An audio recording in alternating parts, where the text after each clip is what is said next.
एकदन्तं महाकायकं लम्बोदरं गजाननं विघ्ननाशकं वरदं देवं हेरम्बं प्रणमाम्यहम्। वक्रतुण्ड महाकाय कोटिसूर्यसमप्रभा निर्विघ्नं कुरु मे देवो सर्वकार्येषु सर्वदा शुभकार्येषु सर्वदा।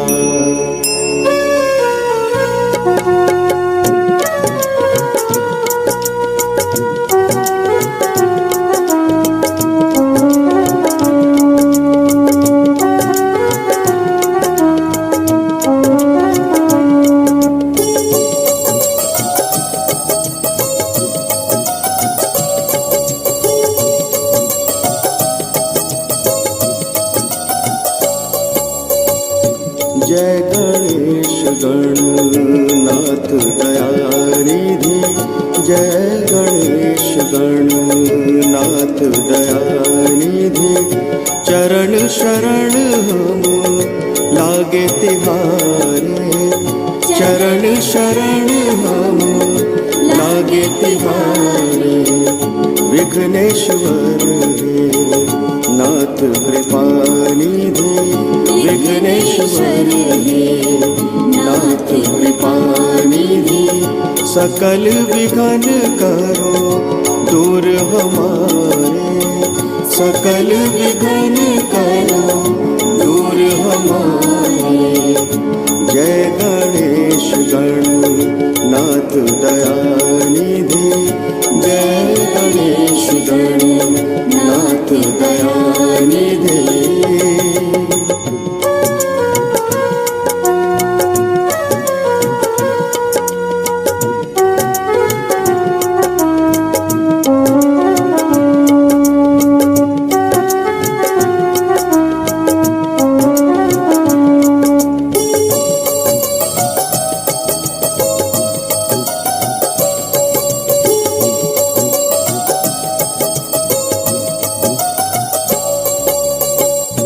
जो भी ध्यावे नाम तिहारा, जो भी ध्यावे नाम तिहारा।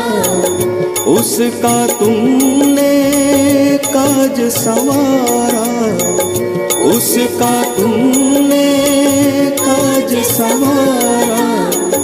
मंगलकारी नाथ कलानिधि, मंगलकारी नाथ कलानिधि।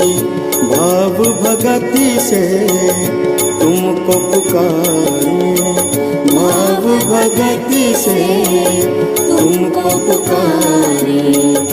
जय गणेश गणनाथ दयानिधि, जय गणेश गणनाथ दयानिधि। चरण शरण हम लागे तिहारे, चरण शरण हम लागे तिहारे। जय गणेश गणनाथ दयानिधि, जय गणेश गणनाथ दयानिधि।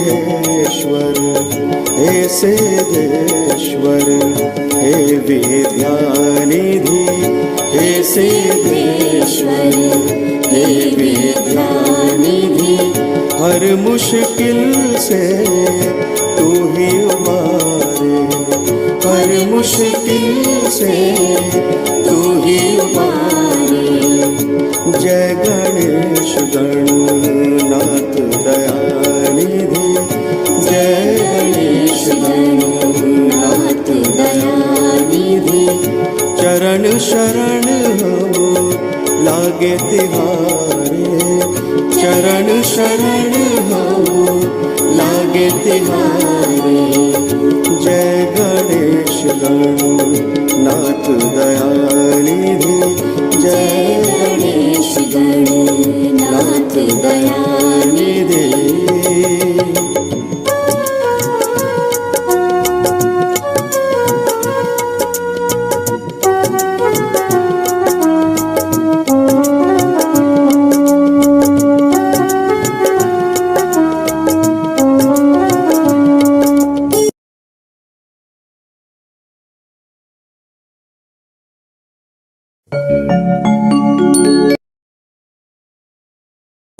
जय गणेश गणनाथ दयानिधि।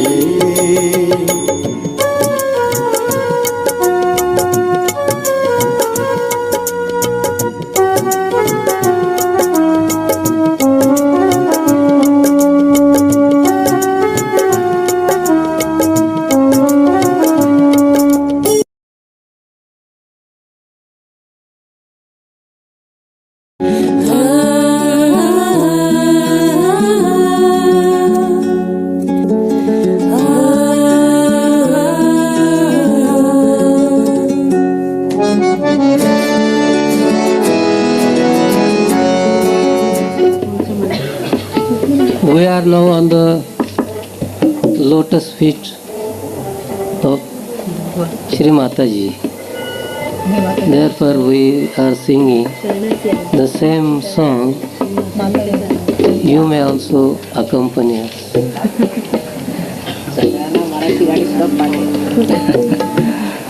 आम्ही माताजींच्या चरणाशी आलो.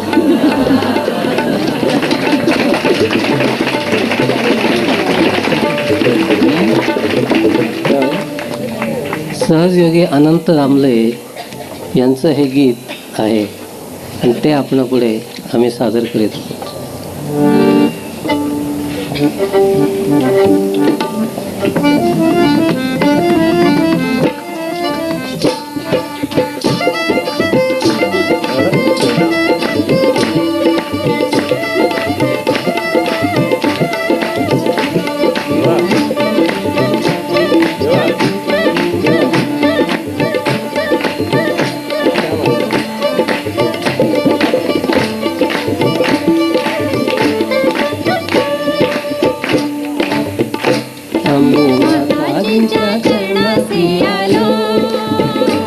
आम्ही माताजींच्या चरणाशी आलो. चैतन्याच्या संगे आम्ही अमृतात झालो. आम्ही अमृतात झालो. आम्ही माताजींच्या चरणाशी आलो. आम्ही माताजींच्या चरणाशी आलो. चैतन्याच्या संगे आम्ही अमृतात झालो. आम्ही अमृतात झालो. आम्ही माताजींच्या चरणाशी आलो.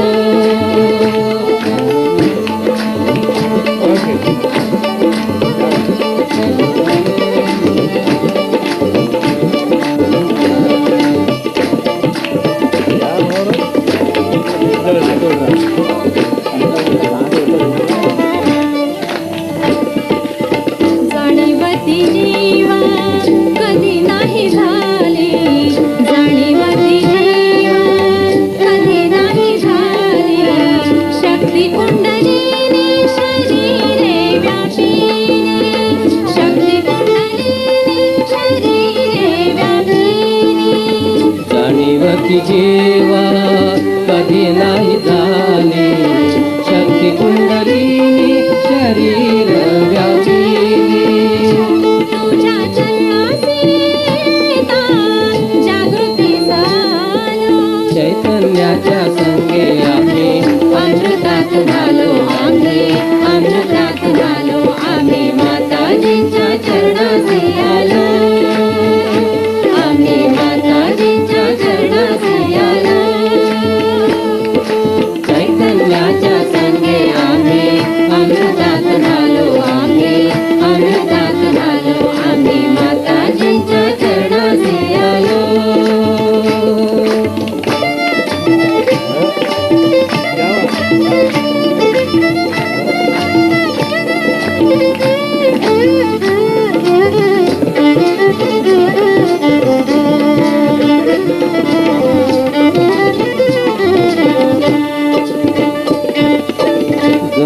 तो आम्हा ज्ञानार्जन देई, गणेश तो आम्हा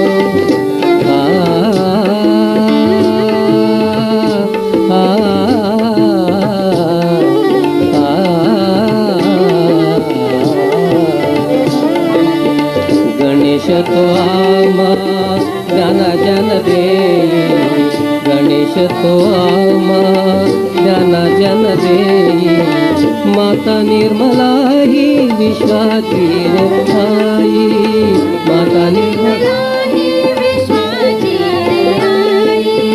अज्ञान है दूर होता, अज्ञान है दूर होता अनुभवानो, चैतन्याच्या संगे आम्ही अमृतात झालो, आम्ही अमृतात झालो, आम्ही माताजीच्या चरणाशी आलो, आम्ही माताजीच्या चरणाशी आलो. चैतन्याच्या संगे आम्ही अमृतात झालो, आम्ही अमृतात झालो, आम्ही माताजीच्या चरणाशी आलो.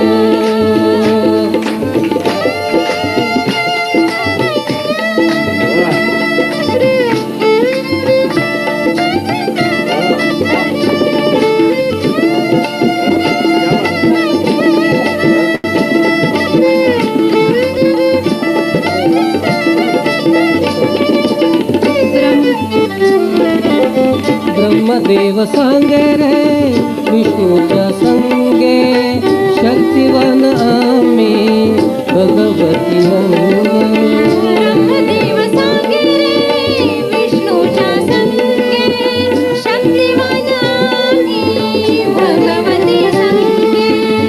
श्री दत्त गुरु नाम घेता,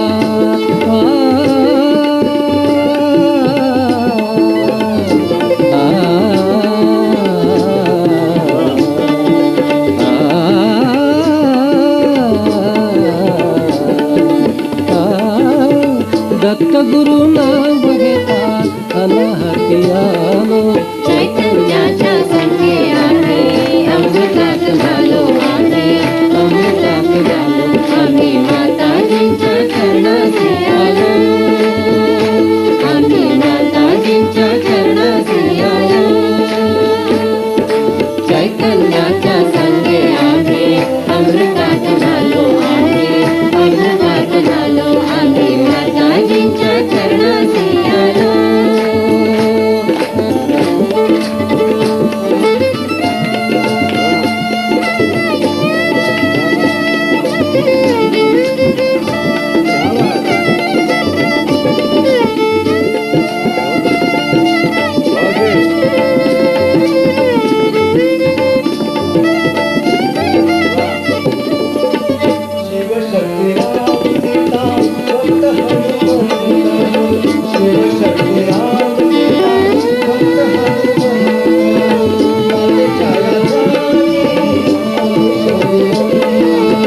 शिवशक्ती राम सीता भक्त हनुमंत, मातेच्या या ध्यानी आम्ही शोभिवंत.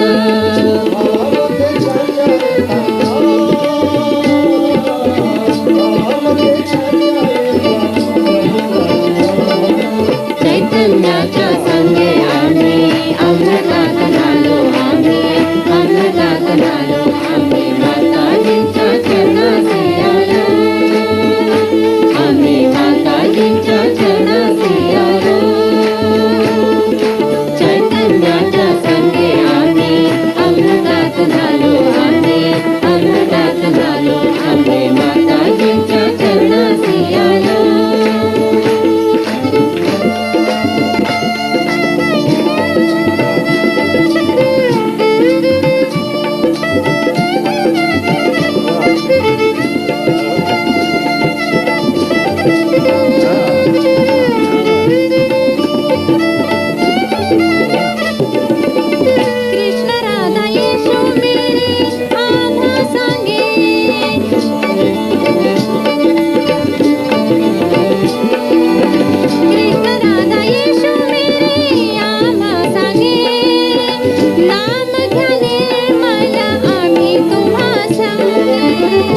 कृष्ण राधा येशू मेरी आम्हा सांगे नाम घ्या निर्मल आम्ही तुम्हा संगे शरण त्याच्या न जाता तुझ्या भेटी आलो चैतन्याच्या संगे आम्ही अमृतात न्हालो आम्ही अमृतात न्हालो आम्ही माताजींच्या चरणाशी आलो आम्ही माताजींच्या चरणाशी आलो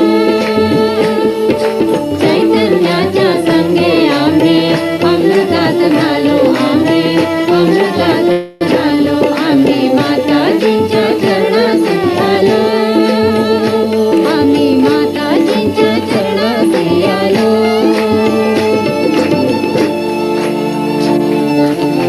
आत्मशिव ज्योती दिसे तुझ्या द्वारी आत्मशिव ज्योती दिसे तुझ्या द्वारी चैतन्याचे तेज अंतरी बाहेरी आत्मशिव ज्योती दिसे तुझ्या द्वारी चैतन्याचे तेज अंतरी बाहेरी सहस्र तू छेदी माते सहस्र तू छेदी माते स्वरूपी मिळालो चैतन्याच्या संगे आम्ही अमृतात न्हालो आम्ही अमृतात न्हालो आम्ही माताजींच्या चरणाशी आलो आम्ही माताजींच्या चरणाशी आलो चैतन्याच्या संगे आम्ही अमृतात न्हालो आम्ही अमृतात न्हालो आम्ही माताजींच्या चरणाशी आलो आम्ही माताजींच्या चरणाशी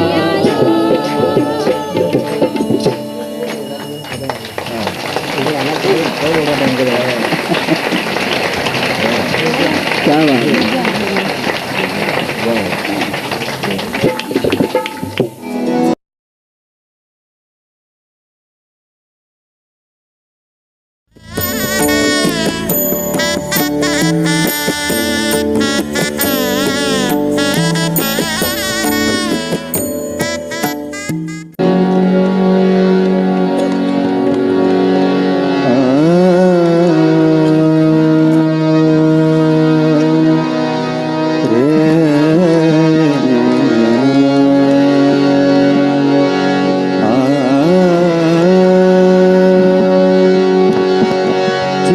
सदा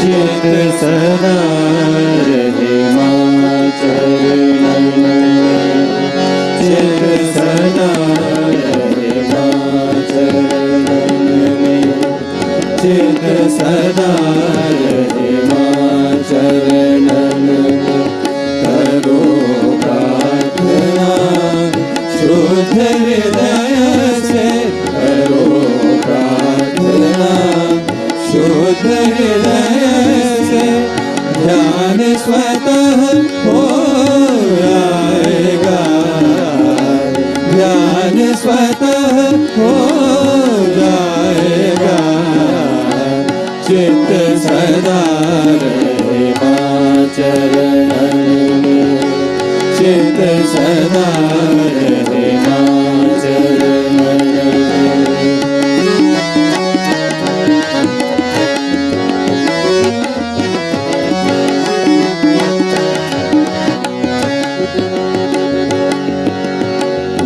देवसुर मानव त्रिलोक त्रिपुर देवसुर मानव त्रिलोक त्रिपुर किया सबका माने ही सृजन किया सबका माने ही सृजन देवसुर मानव त्रिलोक त्रिपुर देवसुर मानव त्रिलोक त्रिपुर किया सबका माने ही सृजन भ्रमित न हो तो माया की मृग तृष्णा में भ्रमित न हो तो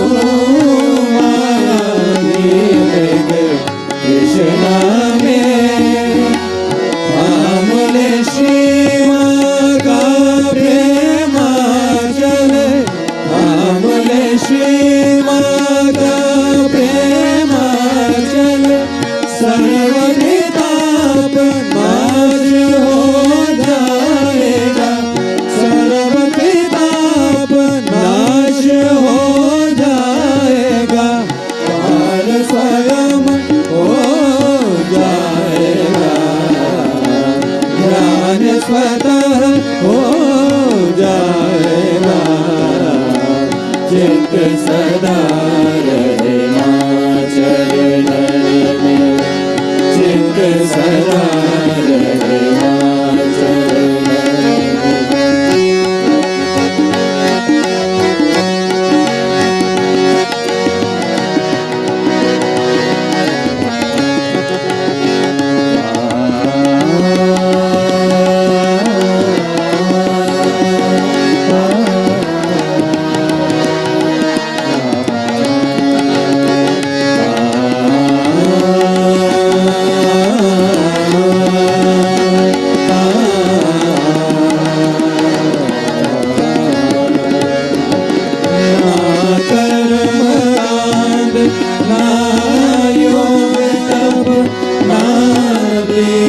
यज्ञ कुछ काम आए, ना कर्म कांड ना योग तप ना तीर्थ यज्ञ कुछ काम आए।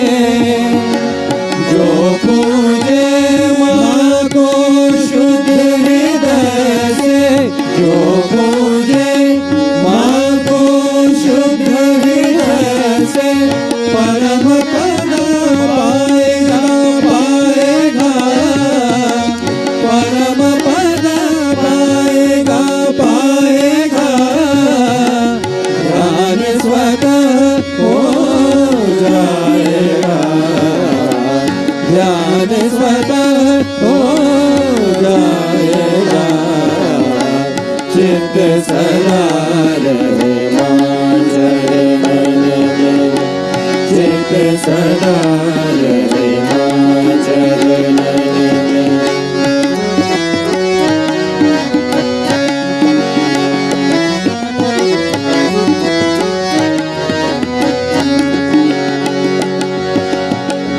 शुद्ध ज्ञान मांगो श्री माँ से, चित्त समर्पित श्री चरणों में। शुद्ध ज्ञान मांगो श्री माँ से, चित्त समर्पित श्री चरणों में। जो करे प्रकाशित आत्मा को अंदर और बाहर अहंकार रहे पूर्ण समर्पित माँ की महिमा गाने में। अहंकार रहे पूर्ण समर्पित माँ की महिमा गाने में। जो पूजे माँ को नित्य हृदय में, जो पूजे माँ को नित्य हृदय में, भक्ति अनन्य ही पाएगा, भक्ति अनन्य ही पाएगा। ज्ञान स्वतः हो जाएगा, ज्ञान स्वतः हो जाएगा। चित्त सदा रहे माँ चरणन में, चित्त सदा रहे माँ चरणन में।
गढ़ो श्री निर्मल माँ की मूरत भगी श्रद्धा सकरु स्थापित भगी श्रद्धा सकरु स्थापित बीच हृदय के प्रांगण में बीच हृदय के प्रांगण में करो प्रार्थना श्री गणेश की करो प्रार्थना श्री गणेश की सहज ही निर्विचार हो जाएगा सहज ही निर्विचार हो जाएगा ध्यान स्वतः हो जाएगा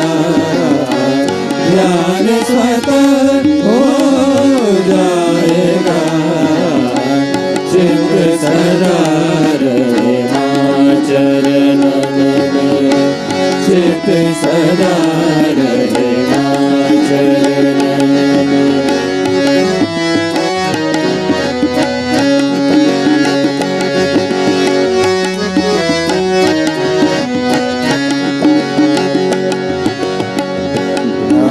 बीज धारित होने पर ध्यान सही कहलाता है धारित ध्यान ही प्लावित होकर साक्षी भाव में आता है ध्यान बीज धारित होने पर ध्यान सही कहलाता है धारित ध्यान ही प्लावित होकर साक्षी भाव में आता है साक्षी भाव में धारित होकर साक्षी भाव में धारित होकर फल शिव तत्व का पाएगा फल शिव तत्व का पाएगा ध्यान स्वतः हो जाएगा ध्यान स्वतः हो जाएगा चित्त सदा रहे माँ चरणन में चित्त सदा रहे माँ चरणन में करो प्रार्थना शुद्ध हृदय से करो प्रार्थना शुद्ध हृदय से ध्यान स्वतः हो जाएगा ध्यान स्वतः हो जाएगा चित्त सदा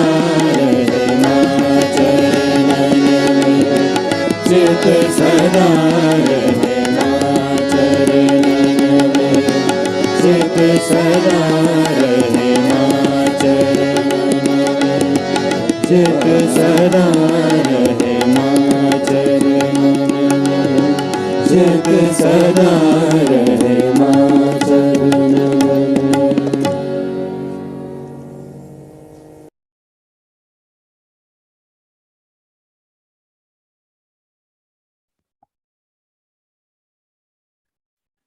जय श्री माता जी। सहजयोग, द एटर्नल नॉलेज, निरंतर ज्ञान के इस ध्यान के मंच पर आप सब संतों का, पुण्यात्माओं का, देवदूतों का स्वागत है। कृपया हमारी टीम की ओर से हमारा हृदय से प्रणाम स्वीकार कीजिए। आज तो वैसे विशुद्धि चक्र साफ करते हैं, पर क्योंकि ये कर चुके हैं और सो आज हम प्रार्थना के द्वारा थोड़ा लंबा ध्यान करेंगे। तो अभी क्या करना है, अभी एक हमें इंसिडेंट याद आता है, और वो है कि माँ से पूछा गया, एक सहयोगी ने माँ से पूछा कि मेडिटेशन में जब आप कहते हो कि निर्विचार स्थिति में रहिए और कि आप साक्षी स्वरूप बनकर और मुझे सुनिए, या साक्षी स्वरूप बनकर आप किसी भी घटना को देखिए, और पेइंग अटेंशन, इसका मतलब जो आप कह रही हो उसके ऊपर हमने चित्त डाला हुआ है, इस इन दोनों में क्या फर्क है?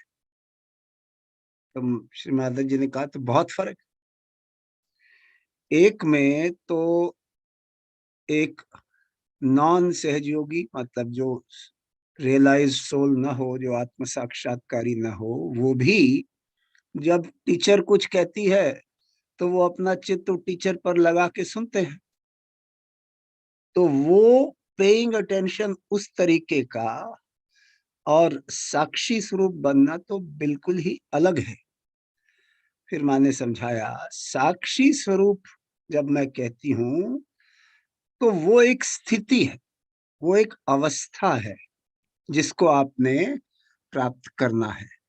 और उस स्थिति को प्राप्त करने के बाद क्या होता है कि परमात्मा आपके कार्य करते हैं, आप केवल साक्षी स्वरूप उस घटना को देखते रहते हो। मिसाल के तौर पे फिर माँ ने बताया कि अगर कोई भी संकट आ रहा हो, दुर्घटना होने वाली हो, तो श्रीमाता जी ने कहा मैं हमेशा साक्षी स्वरूप देखती हूँ उसको। इसका मतलब विटनेस स्टेट में मैं देखती हूँ, और आपको भी ऐसा ही करना चाहिए, क्योंकि फिर वो जो दुर्घटना है वो टल जाएगी। फिर मैंने एक उदाहरण दिया कि दो पत्रकार जा रहे थे और उनकी कार का जो है ब्रेक फेल हो गए, आगे से एक ट्रक आ रही थी। तो मैंने कहा ये पहले तो बहुत घबराए दोनों कि अब क्या करेंगे, तो पक्का एक्सीडेंट होगा, मारे जाएंगे। तो एक ने दूसरे को बोला कि ऐसे करो, आंखें बंद करो और बोलो श्री माता जी। वही किया उन्होंने। तो देखा कि उनकी गाड़ी जो है वो ट्रक को पार कर गई है, और दूसरी और जो है वो चली गई है, और ट्रक जो है पीछे से निकल गई है। तो मैंने कहा कि अगर आप चाहते हो कि आपकी मदद करी जाए तो आपको साक्षी स्वरूप बन जाना चाहिए उस समय, पर लोगों को याद नहीं रहता। इसी तरीके से एक बार एक और उदाहरण दिया कि एक सहयोगी जो था वो माँ के कार्य के लिए बाहर जा रहा था, आत्म साक्षात्कार का कोई प्रोग्राम था, उसके ऊपर जा रहा था। और वो तो उसने देखा, घर से बाहर जब वो निकला उसने देखा कि तूफान आने वाला है और बहुत जोर की वर्षा होगी। तो उसने खड़े होके बोला कि देखिए, मैं आपकी माँ के कार्य के लिए जा रहा हूँ, और जब तक मैं कार्य करके वापस नहीं आ जाता तब तक आप बरसोगे नहीं। तो मैंने कहा कि जब उसने ऐसा बोला तो वो थम गया, और जब वो वापस आया, कार्य पूरा हो गया, घर के अंदर आया तो तूफान शुरू हो गया। मैंने कहा कि आपके अंदर आत्मविश्वास होना चाहिए। प्रॉब्लम ये है हम सब सहयोगियों में कि हम इस बात को भूल जाते हैं। तो चलिए, इस बात को याद रखिए, आगे बढ़ते हैं। कलेक्टिव बंधन।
जय श्री माता जी।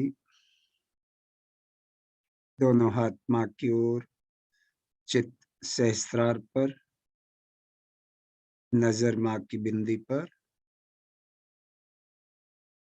माँ को भक्ति से, श्रद्धा से, पूर्ण समर्पण भाव से निहारिए।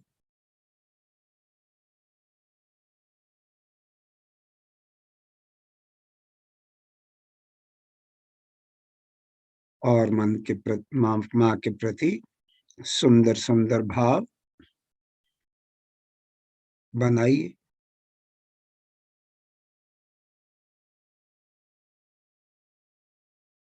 जिस माँ ने आपको सब कुछ दिया है और दे रही हैं और देती रहेंगी, उस माँ के प्रति सुंदर से भाव बनाने क्या मुश्किल है?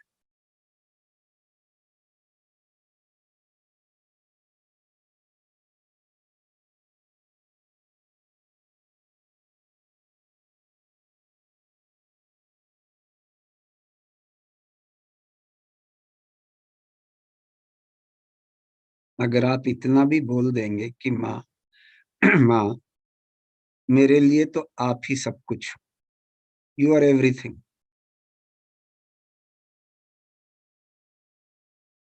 तो भी आप अपना भाव जो है माँ को बता रहे हैं। तो आइए माँ को अपने हृदय में आमंत्रित करते हैं। परम पूज्य श्री माता जी, कृपया हम बच्चों पर कृपा कीजिए, हमारे हृदय में आइए। माँ कृपया हमारे हृदय में आइए ताकि हमारा हृदय साफ हो जाए, आप हमारे हृदय में रह सकें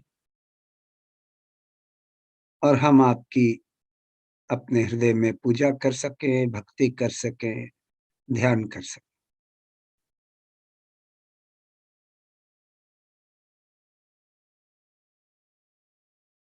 माँ को हृदय में बिठाएं, प्रणाम करें और क्षमा मांगे। माँ, अगर हम बच्चों से कोई गलती हो गई हो, कृपया हमें क्षमा कर दीजिए।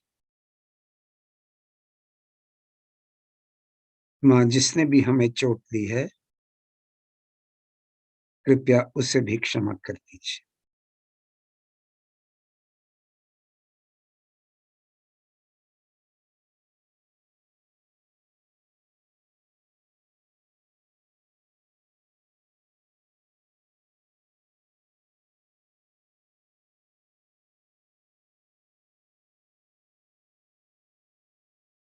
आंखें बंद, सर सामने झुका हुआ, चित्त सहस्त्रार पर।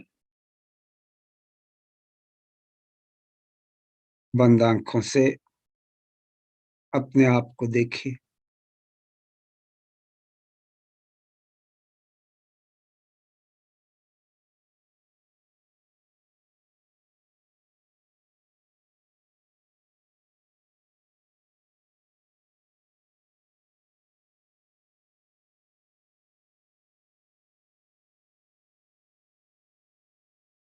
ऐसे आत्मनिरीक्षण करने से विचार बंद हो जाते हैं और हम माँ से पूरी तरह कनेक्ट हो जाते हैं।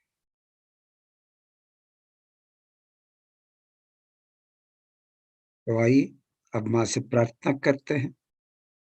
परम पूज्य श्री माता जी, आज के दिन हम प्रार्थना के द्वारा ध्यान की गहरी अवस्था को प्राप्त करना चाहते हैं। कृपया हमें अनुमति दीजिए और हमारा मार्गदर्शन कीजिए।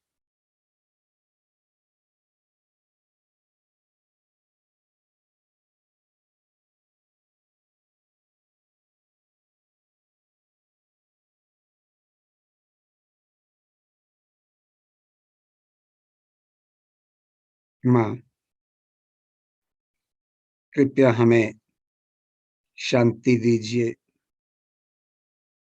संतोष दीजिए, सुंदर चरित्र दीजिए। कृपया हमें शांति दीजिए, संतोष दीजिए, सुंदर चरित्र दीजिए। हमें उदार व्यक्ति बना दीजिए।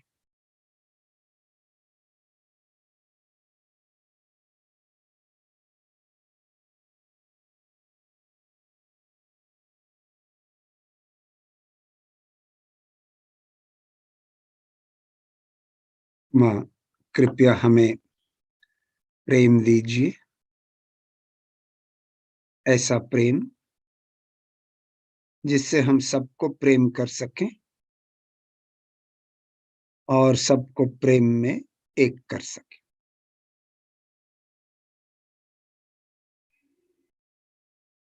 कृपया हमें ऐसा प्रेम दीजिए जिससे हम सबको प्रेम कर सकें और सबको प्रेम में एक कर सकें।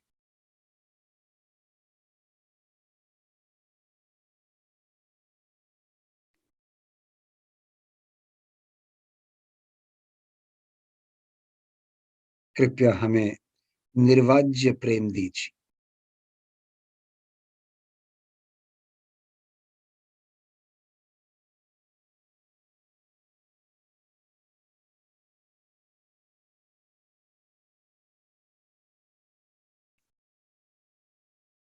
माँ, कृपया हमें अपने चरण कमलों में समा लीजिए।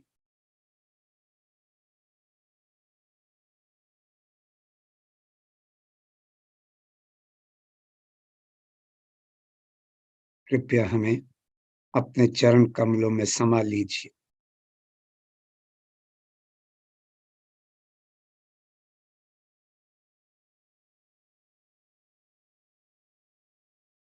हमारी इस बूंद को अपने प्रेम के सागर से जोड़ दीजिए।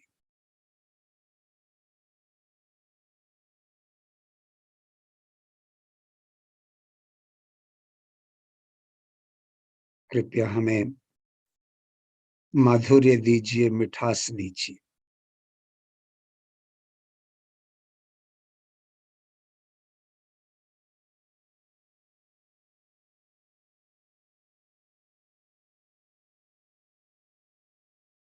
माँ, कृपया हमें अपनी समझ दीजिए, अपना ज्ञान दीजिए।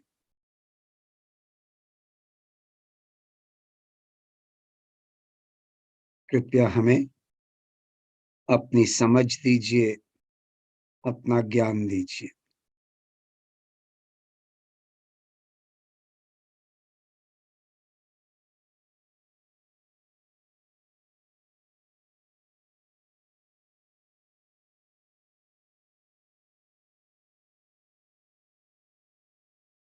माँ, सारे संसार में सबका कल्याण हो, पूरे विश्व में सबका कल्याण हो,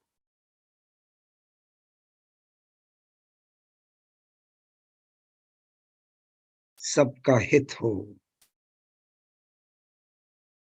प्रेम का राज्य स्थापित हो।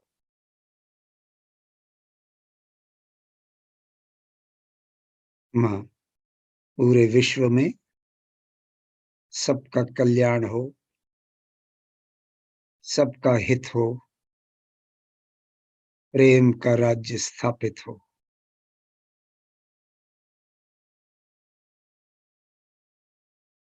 इसके लिए ये हमारा दीप जलने दीजिए।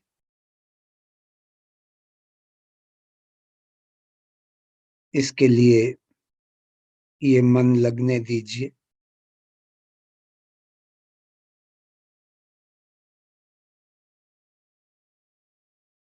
इसके लिए ये हृदय खपने दीजिए।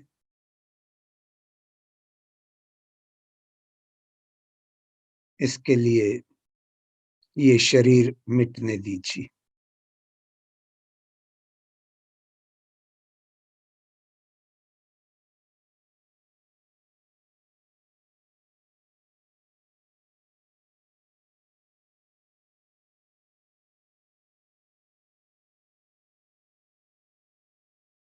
चित्त सहस्त्रार पर।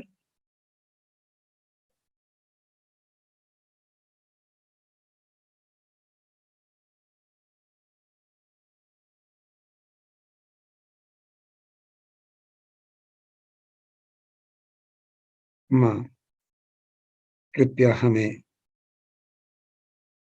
योग की अवस्था प्रदान कीजिए।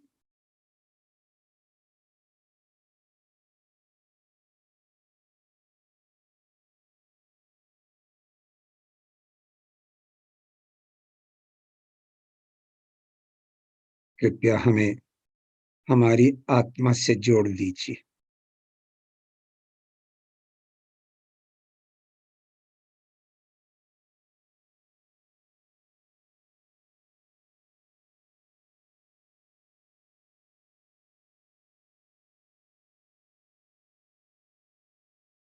माँ, आप तो प्रेम और क्षमा का सागर हो। कृपया हमारी इस बूंद को अपने प्रेम के सागर से जोड़ दीजिए, ताकि आपके सागर के प्रेम का स्पंदन हमारे जीवन को वाइब्रेट कर दे और हम निरानंद के आनंद में उतर सके।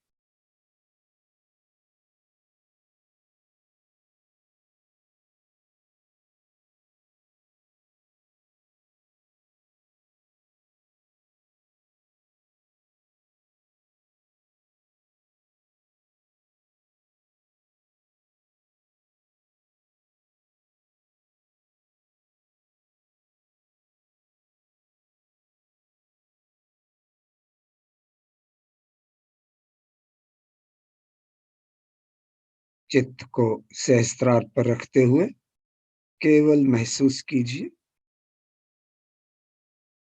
और कुछ मत करिए, कुछ मत सोचिए।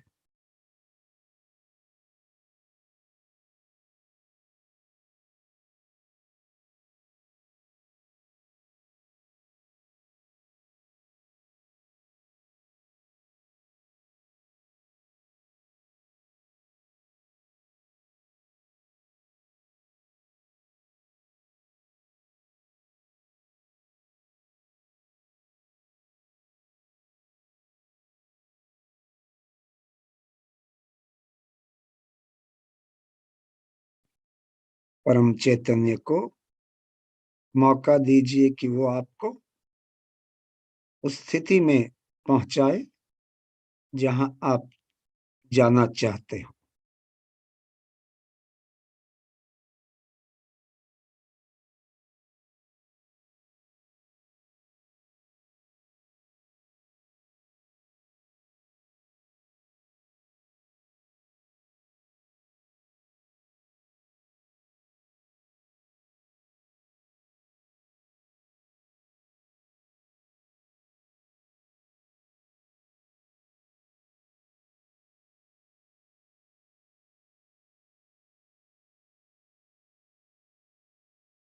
धीरे धीरे ये स्थिति बनती जाती है।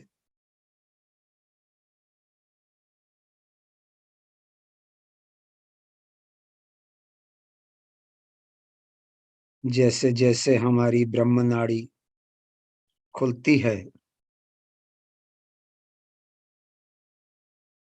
वैसे वैसे हमारी शक्ति जो है वो ऊपर उठती है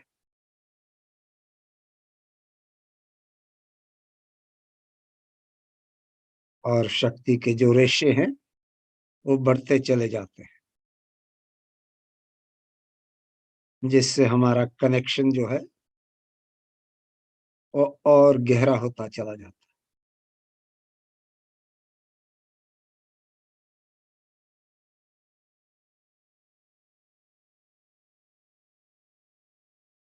बशर्ते कि आप निर्विचारता में रहें, सतर्क रहिए, चित्त भटकना नहीं चाहिए।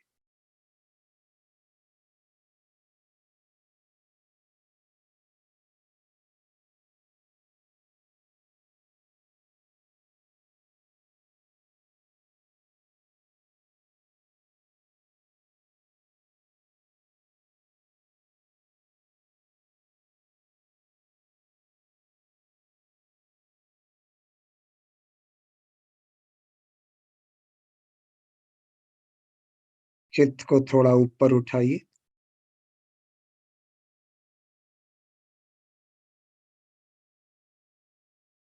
और वहां से देखिए, वहां से महसूस कीजिए।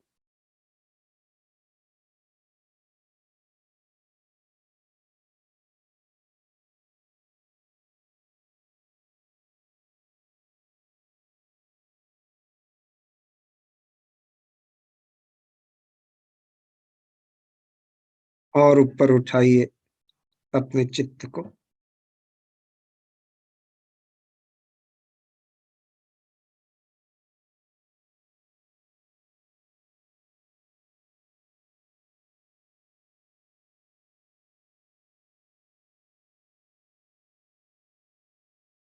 अभी हमारे चित्त का प्रकाश हमारे पूरे क्षेत्र में पड़ रहा है।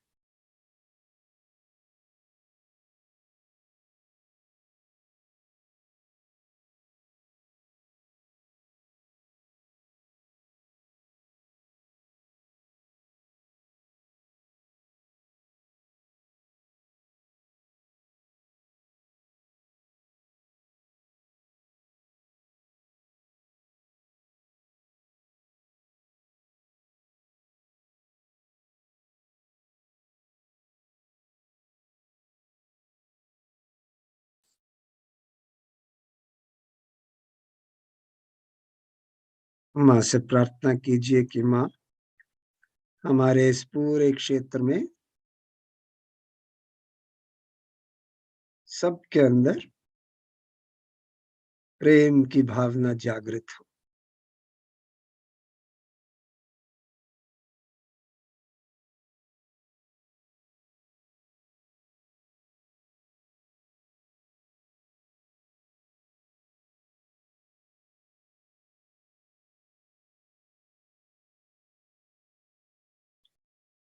और ऊपर उठाइए अपने चित्त को।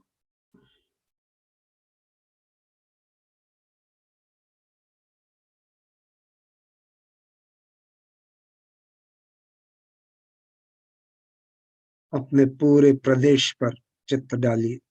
जिस प्रदेश के अंदर ही आप बैठे हैं, पूरे प्रदेश पर अपना चित्त डालिए। ये समझ लीजिए कि पूरे एरिया में आपका चित्त का प्रकाश डल रहा है।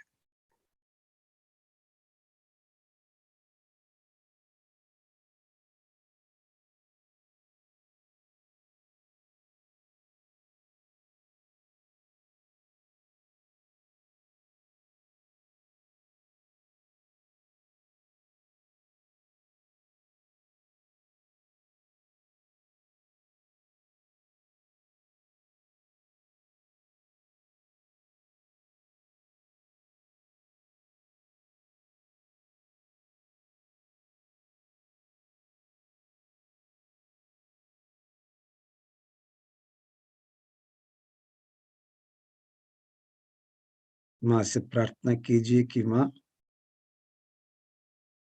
इस पूरे एरिया में, पूरे प्रदेश में और पड़ोसी प्रदेशों में जहां पर भी हमारे चित्त का प्रकाश डाला हुआ है, इस पूरे एरिया में सबका कल्याण कीजिए।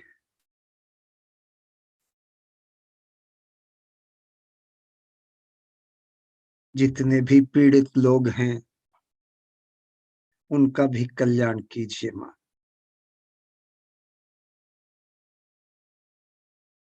सबके अंदर प्रेम की भावना जागृत हो।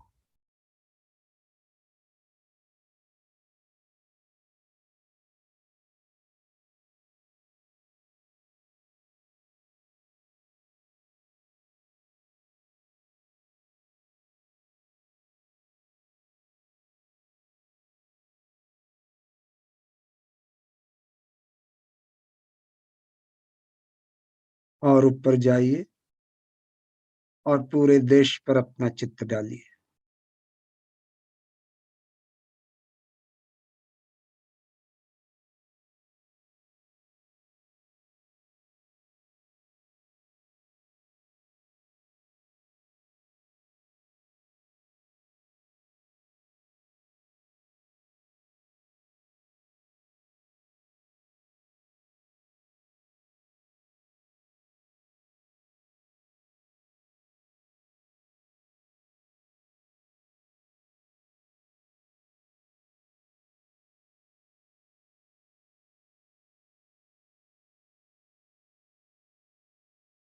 माँ, हमारे देश में कृपया सबका कल्याण हो, सबका हित हो, प्रेम का राज्य स्थापित हो।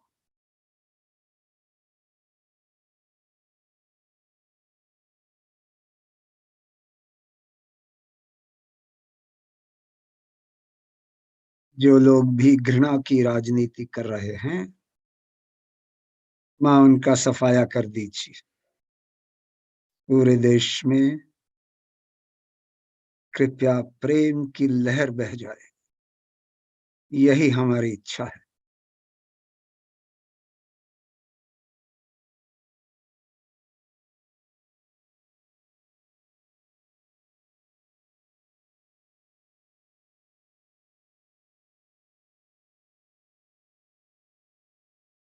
और ऊपर जाइए।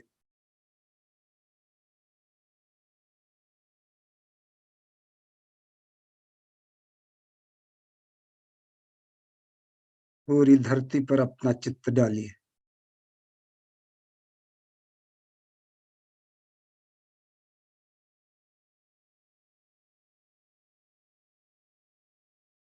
माँ से प्रार्थना कीजिए कि माँ, ऐसा लगता है कि रशिया और यूक्रेन के बीच लड़ाई होने वाली है और इसके अंदर काफी सारे देश जो हैं वो शामिल हो जाएंगे। माँ, इसका नतीजा तो आप जानते हो बहुत बुरा होगा पूरे विश्व पर।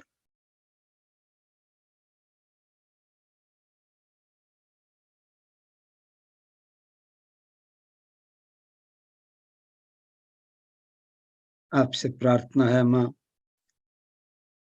कि हमारे चित्त के द्वारा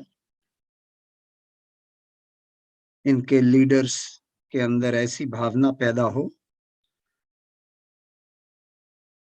प्रेम की भावना,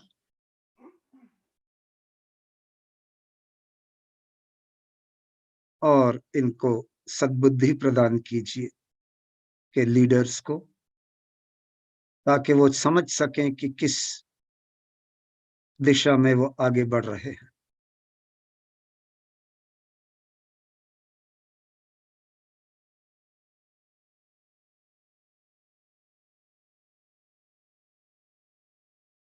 कृपया इनको सद्बुद्धि प्रदान कीजिए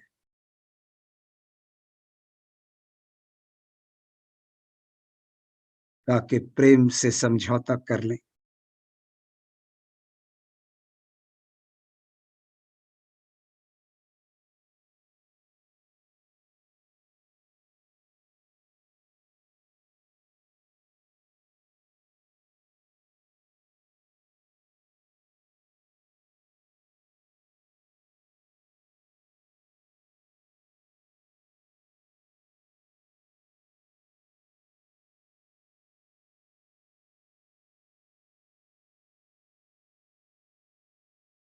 चित्त सहस्त्रार पर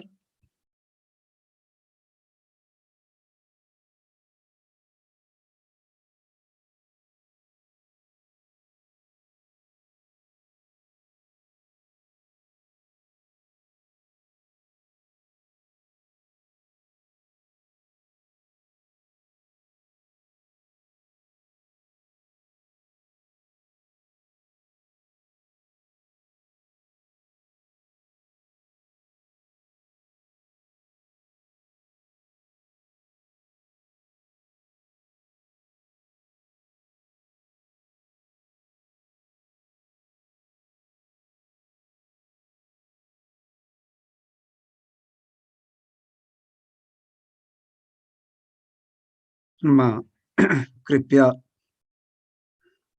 लोगों में सहयोग के प्रति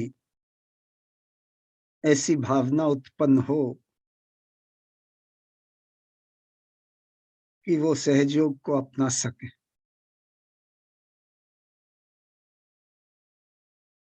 इस समय लोग ऐसे भ्रम में पड़े हुए हैं कि उनको सहयोग की समझ नहीं आ रही।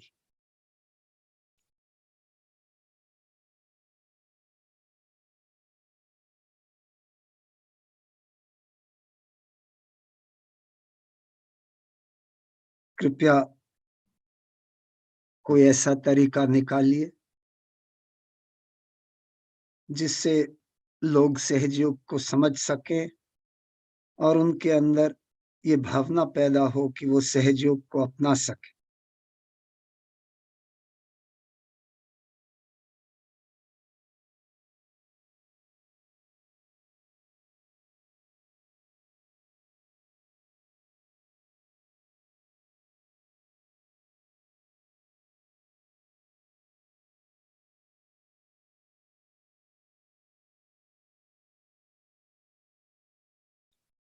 और माँ, हम सहयोगियों को भी ऐसी शक्ति प्रदान कीजिए कि हम लोगों को सहयोग की ओर आकर्षित कर सकें।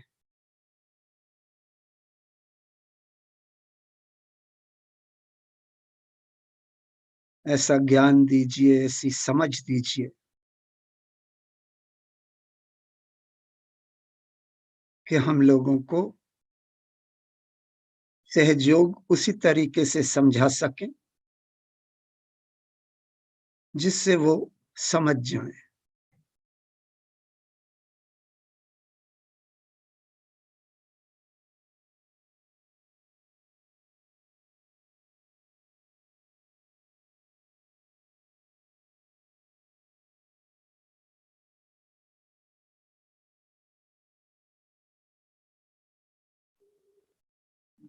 हमारे अंदर इतना प्रेम भर दीजिए कि जिससे भी हम बातचीत करें वो इस प्रेम को महसूस करे और सहयोग की ओर आकर्षित हो।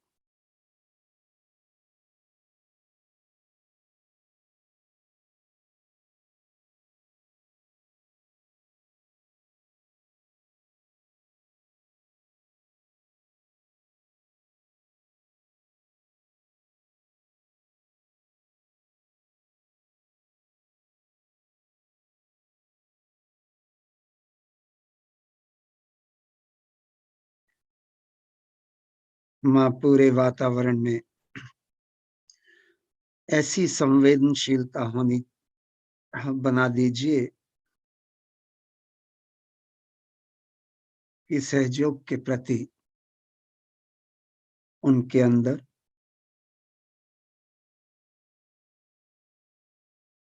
वो संवेदना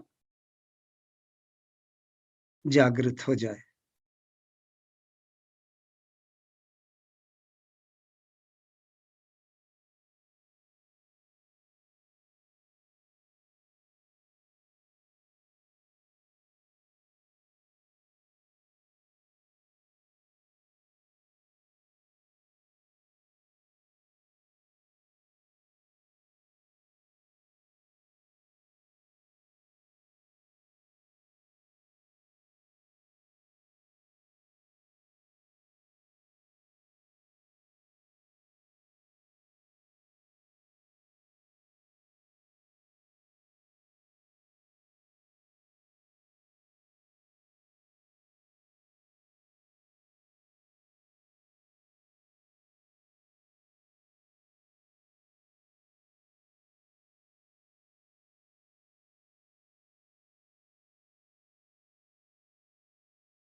माँ, कृपया हमें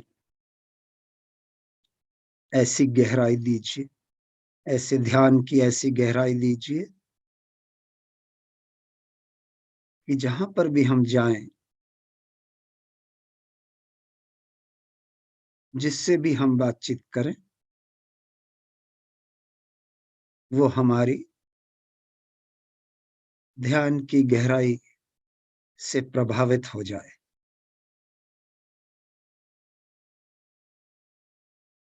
और सहयोग की ओर आकर्षित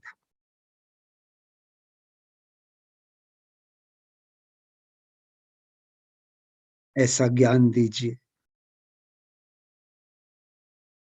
जिससे हम लोगों को सहजयोग की ओर प्रभावित कर सकें।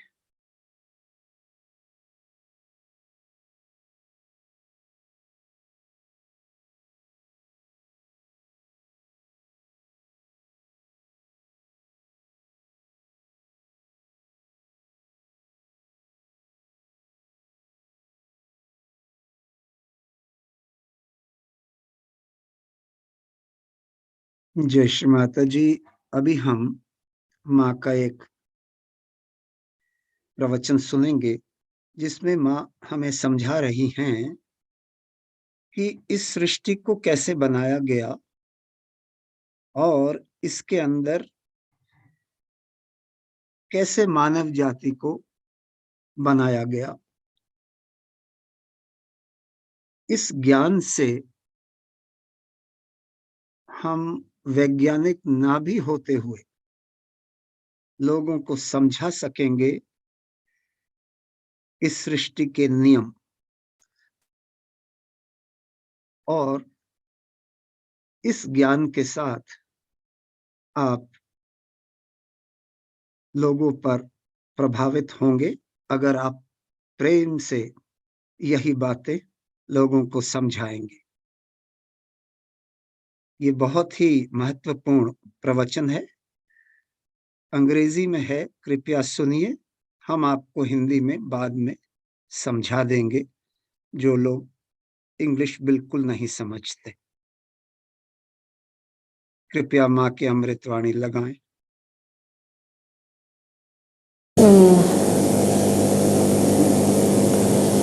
It is a very unique opportunity, I think, for me to meet you again in Bombay when you are all leaving this country, and this kind of a special type of a puja that we are having today. This is the puja done to the sun and is called as Makar Sankranti. Makar is the tropic of Capricorn. Capricorn is Makar. So now the sun is moving from the tropic of Capricorn towards the tropic of Cancer. And it's always a fixed date because it has something to do with the sun. This is the only date which is fixed in Indian calendar because they have to deal with the sun. But this time I don't know why, what has happened that they have put it on the 15th of this month. It's always the 14th. Now, today is they are changing. I must say that the seasons are going to be changed.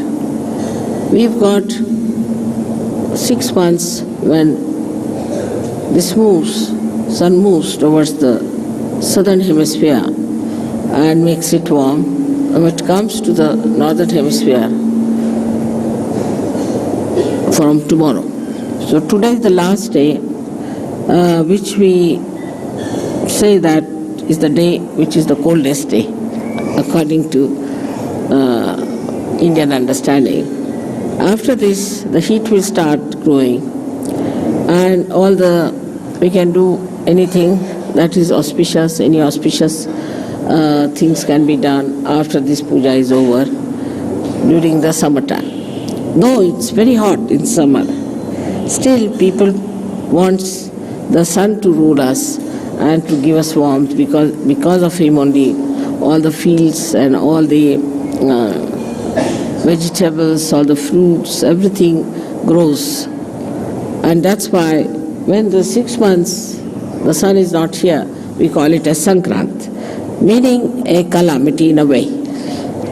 That is when, of course, in the European countries or say in England or America, it is a calamity at that time when the sun is not there.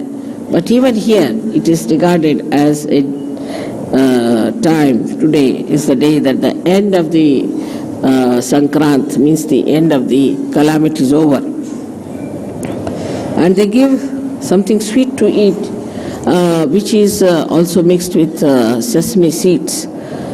Because sesame seed is heat-giving, so today being the hottest day, coldest day, they want to give sesame seed. Also want you to retain the heat and to adjust yourself to the heat that's coming up.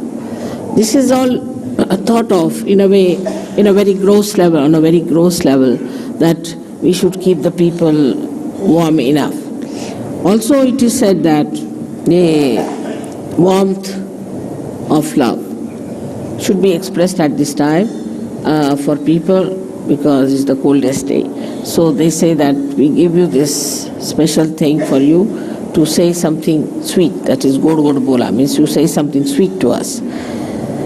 And the people who live in warm countries are sweeter people than the people who live in colder places, because the nature is rather very unkind to them. I don't blame them for their temperament, because the nature is one kind. In India you can live anywhere.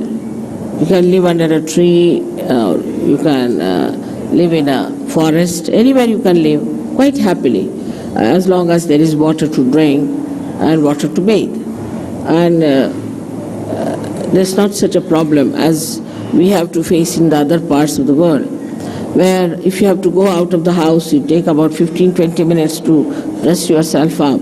Here you just can walk out of the house, you can keep your houses open during the summertime, and there's no problem of any kind as far as the nature is concerned. Nature becomes very kind during summertime here, because the trees are lush and lot of greenery. People feel very happy during that time, and all the activity becomes more with the sun's energy. But in the West, as you have seen, that the sun is much less. Because of that, people keep more to their houses, to artificial heating or other heatings, and the doors are closed, the hearts are closed, and it's difficult for them to communicate with other people. As you go down south more, in your countries also, you'll find people are warmer, simpler, very hospitable. With the sun, you get the heart, which is very open heart and a kind of a inviting heart. Now, if you see on the SahajaYoga style, the sun line is the right side and the moon is the left side. On the moon line, one can desire but cannot act. Apart from that, on the moon line, if you go too far, it can be destructive. Because if you sit in the house doing nothing, and also these days there's unemployment, say for example, no work, then you start thinking too much.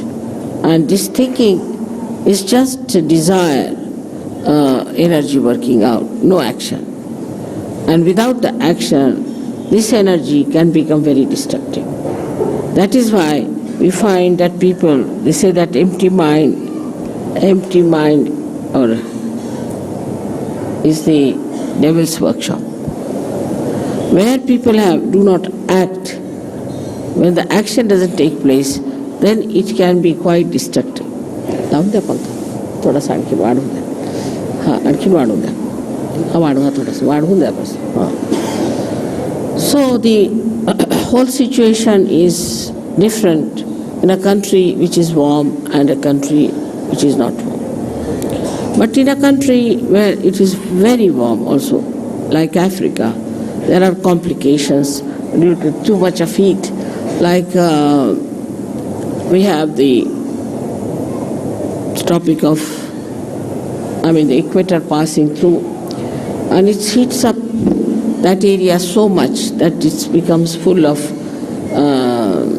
jungles, very high trees and tall trees, and the whole place is covered with foliage so much that there's no possibility for any sunshine to penetrate through.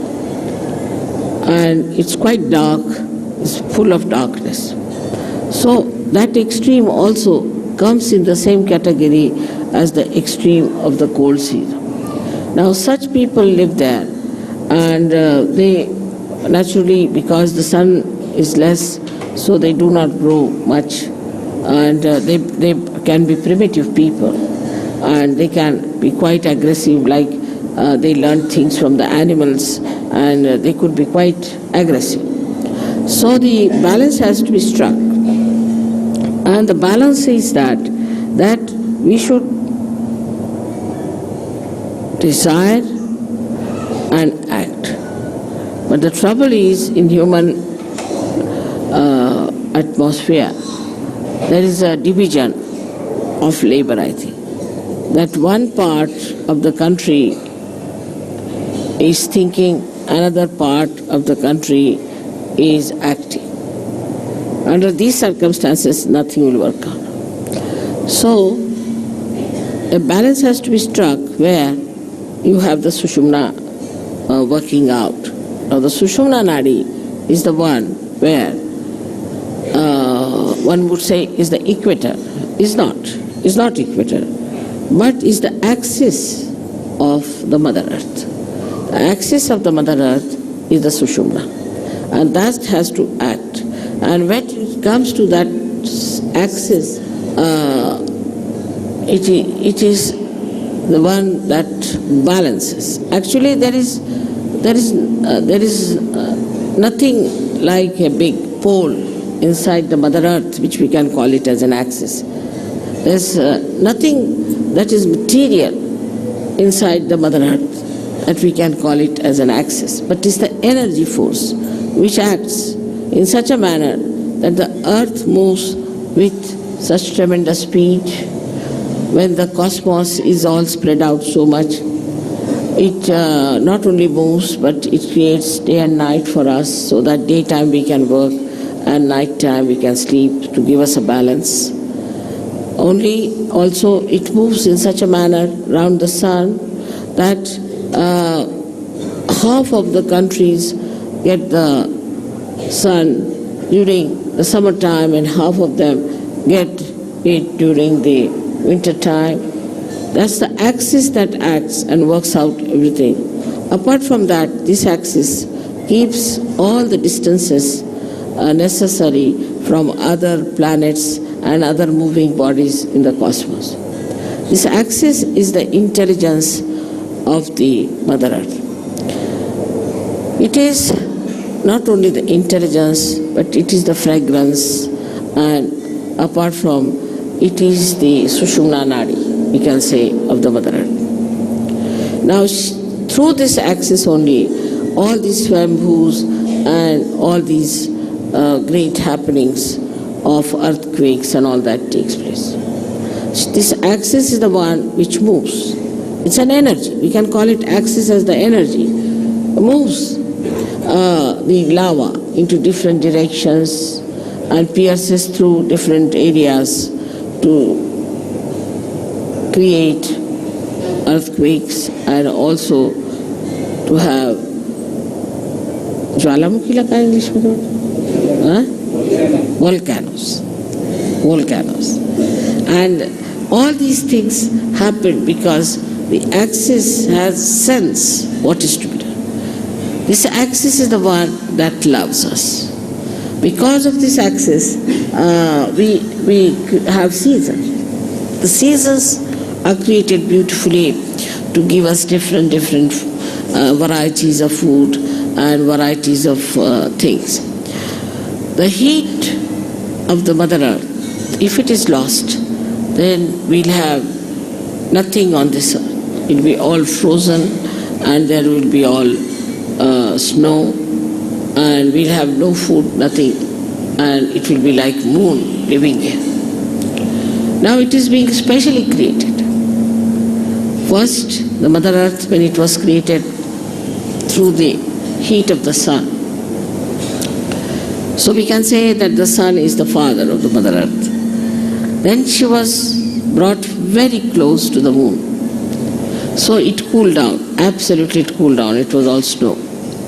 Then it was brought closer to the sun and moved at a point where life would start working.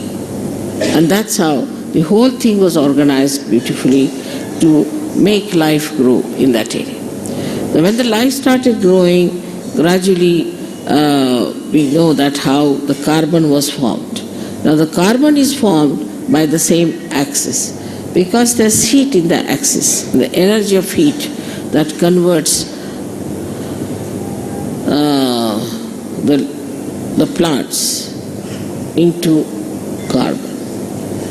Now this carbon is later on forms the basis for, you can say, for the production of carbohydrates, you can say, or all organic matter. But to create life, we had to have another help is the nitrogen. And this nitrogen was also, you'd be surprised to know, that was created by the same axis, by its movement. And when it created this nitrogen, the nitrogen gave us the amino acids. And when the amino acids were created within us, then we started our lives from amoeba and all that. Of course, this was done in the ocean, because in the ocean, with the movement, nitrogen was created and life was created, and then through the ocean it's emitted out, and that's how we have amino acids. With the amino acids, the formation of amino acids gave us the combinations and permutations, different lives. So in the whole evolutionary process, the Mother Earth has played a very big part through her axis. In the same way, in human beings, the axis is the most important part. That's the main principle of life we have got, is our axis. We have to stand on our axis. Those who do not stand on their axis, stand more towards the left or towards the left, are capable of complete destruction. Because either they will be destroyed by too much of right side or too much of left side. So our axis has to be properly dealt with. Now those people who do not have a proper axis can have problems of different chakras, of different kind of quality in a person. A person who stretches his axis too much, puts back his head like this, is a person who is very right-sided and creates problem with his ego. And the one who absolutely bends down like a slavish person also is a person who goes towards his destructiveness. Now there's a big problem between these two types of people, one trying to dominate another, and when they start dominating another person, they actually destroy themselves as well as destroy the ones whom they are dominating. For example, now we have seen that we had Britishers who came here and ruled us. We have seen the French went and ruled some other people. Then there are Portuguese who went and ruled some other people. But everything that they did to dominate and all that has double reactions. First of all, by their domination, say, Indians became very slavish. Indians become, even today, they are extremely slavish and they do not have that independent axis as they should have. Extremely slavish people they are. Especially I see in the West, I'm surprised when the Indians go from here. I find they are so very slavish. They try to sort of do all kinds of slavish acts to please the white-skinned people. The white skin became sort of a very adorable stuff in it. That added to the ego of the whites. Added to the ego of the whites, and today you see what's happening is all that ego is destroying them. They are on the verge of destruction because of their ego. So it is so unnatural and it is so superficial. One has to understand that what is the best within a human being is his axis. And everybody has an axis, and one must respect the axis of every person. In SahajaYoga, I don't know you by your faces so much. I know you by your chakras. by your sushumna. What sort of a sushumna you have. If you have a deep sushumna, I know you as a deep person. If you have a superficial sushumna, I know you as a person with a very superficial type of a sushumna. And even if you make up something by sort of being very nice or good or talking about SahajaYoga or knowing too much about Sahaja and saying things which will baffle normally anyone as if you are masters of SahajaYoga, I know how deep you are. So the depth on the axis is more important than anything else. Your axis has to be very deep. Now you will say that, Mother, the axis is the same as it is. So how can it be deep? So in the axis, as you see, is made in human beings, is like a 3.5 coiled paper-like thing. And the inside of it is the Brahmanadi. The Brahmanadi is a very, very small little, we can call a very, very hair-like thing, where only a hair-like Kundalini can pass through. But when the person is deep, this Brahmanadi is bigger, and all the rest of them, which are coiled into each other, are smaller. While the people who are not deep, they are outside, what you call the foldings, are bigger than the inside small thing. Now such people could be apparently very dynamic, may look very intelligent, may look very smart, may look to be very good looking, or whatever it may be outwardly. But inwardly they are not deep. Inwardly, if they are deep, their whole attitude is beautiful. They are very joy-giving people. They are very joy-giving.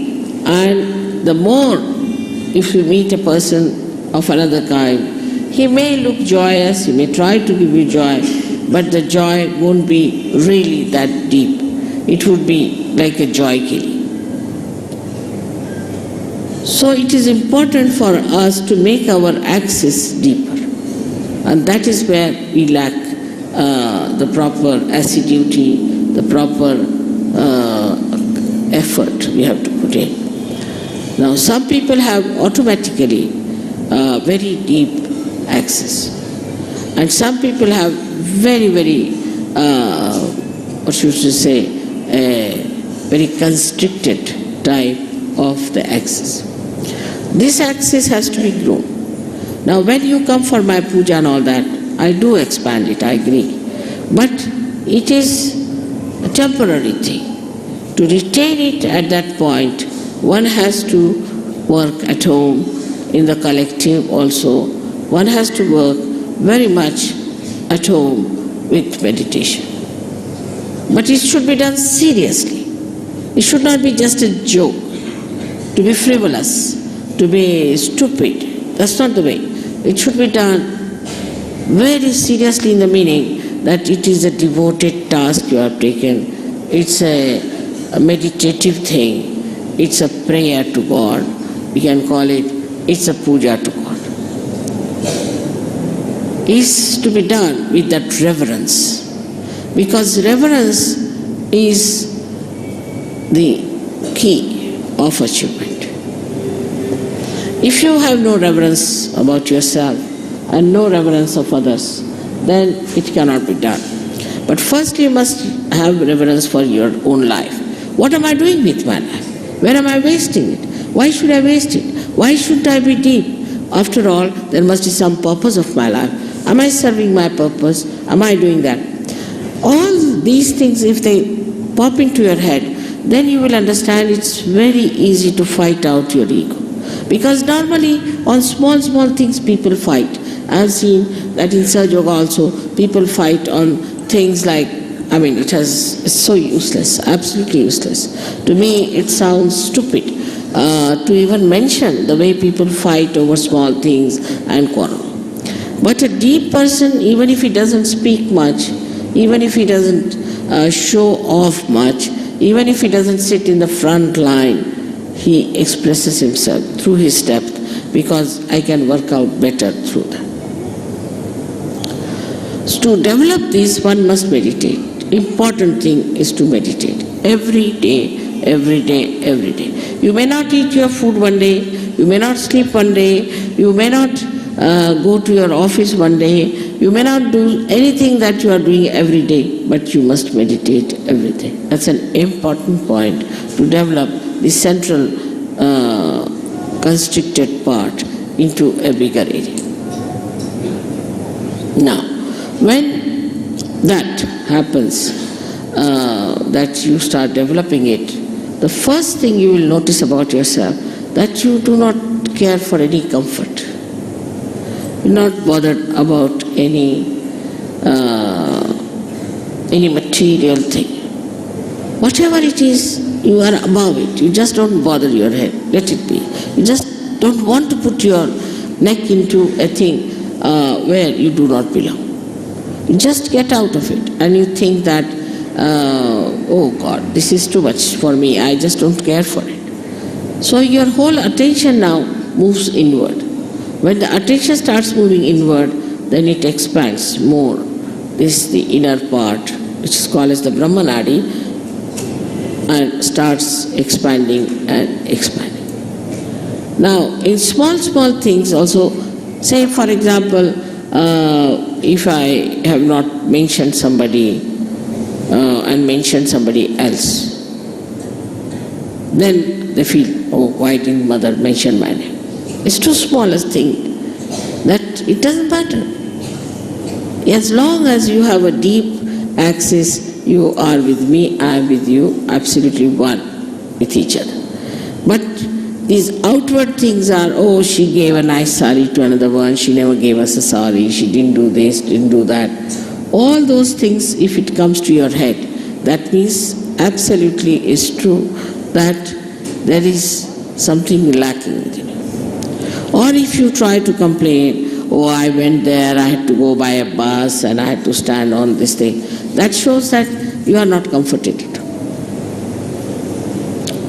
This widening comforts you. That's the comforting thing. And that really makes you feel so comfortable in any circumstance, in any position, in any lifestyle. And you do not want to have any other comfort. And this one has to develop through meditative effort. Secondly is, we have to know that SahajaYoga as it is today is a collective happening. I find, especially among Indian men, they never do any work with their hands, which is a wrong thing. Because they don't use their hands at all, their collectivity is poor, very poor. Indians have the worst collectivity. If you have an ashram, I don't know why should we build an ashram, nobody is going to stay there. They want to have their own houses, their own families, their own children. They are the worst of all for collectivity. The reason is Indian men never do any work with their hands. They cannot nail one nail.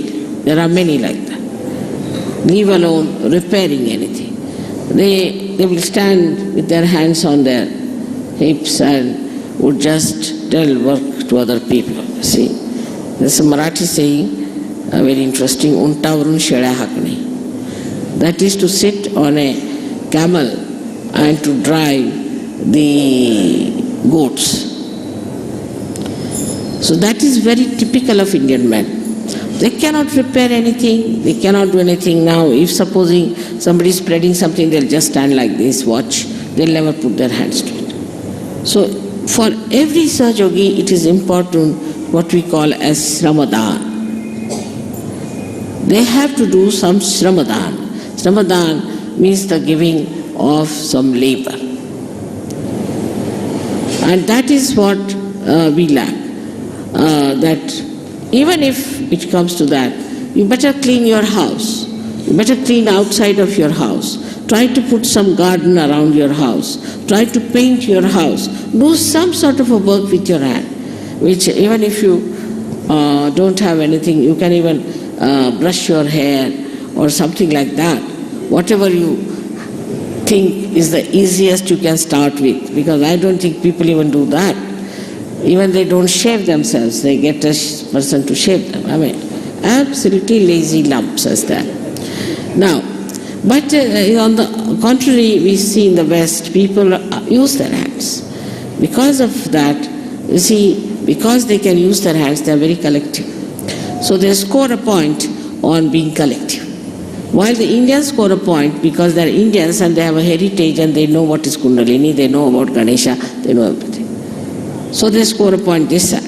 So it's the left side is the desire, the right side is the action. Again we come back to the same position where we have an imbalance. That the action takes place in the West and here is only thinking, all right, we'll do this, planning. Everything in the planning pot. Nothing works out, you go on planning. Now we are building one single ashram in Delhi for the last, I think, 10 years. It is like Taj Mahal, I tell you.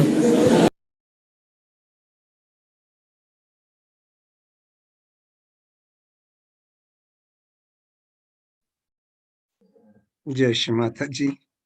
तो आपने देखा माँ ने आखिर में क्या कहा कि हम लोग सिर्फ सोचते विचारते रहते हैं और इच्छा करते रहते हैं, पर एक्शन नहीं करते, कोई कार्य नहीं करते। और पश्चिमी देशों में वो सोचते कम है, कार्य ज्यादा करते हैं।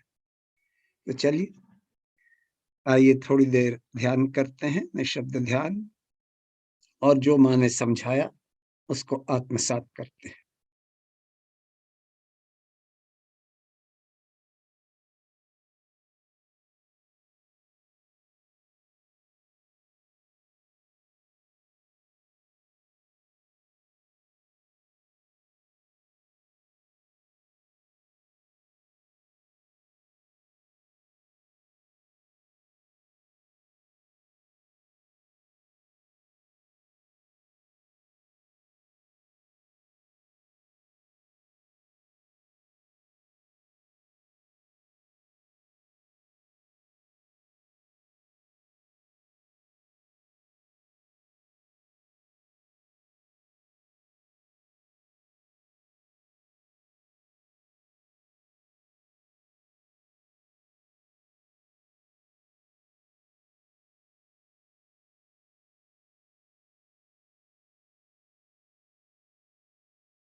जय श्री माता जी। 3 महामंत्र।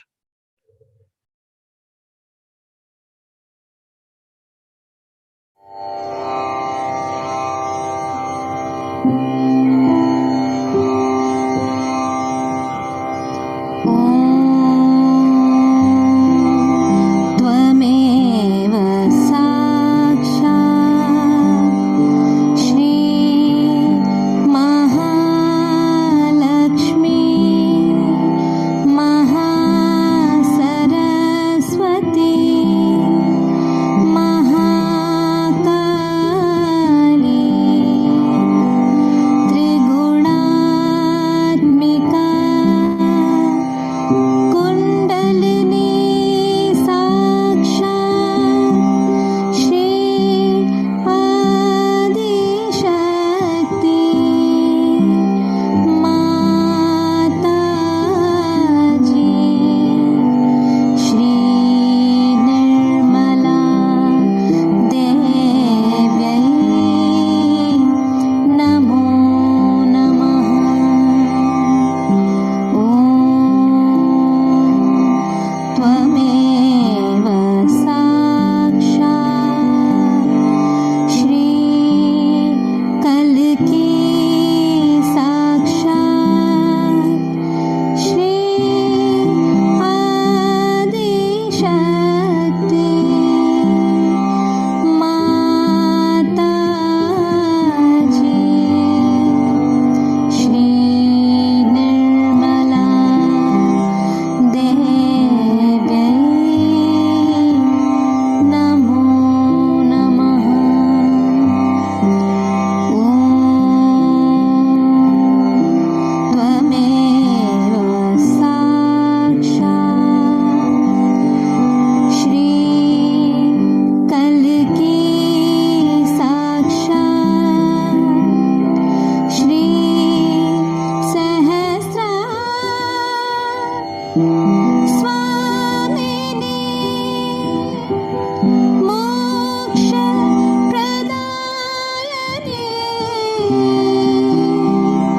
माताजी श्री निर्मला देव्यै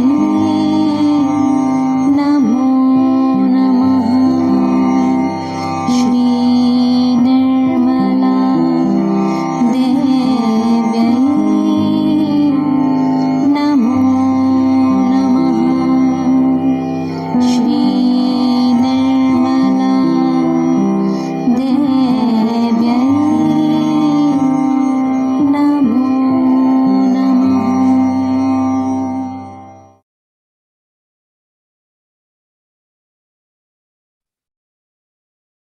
सामूहिक बंधन।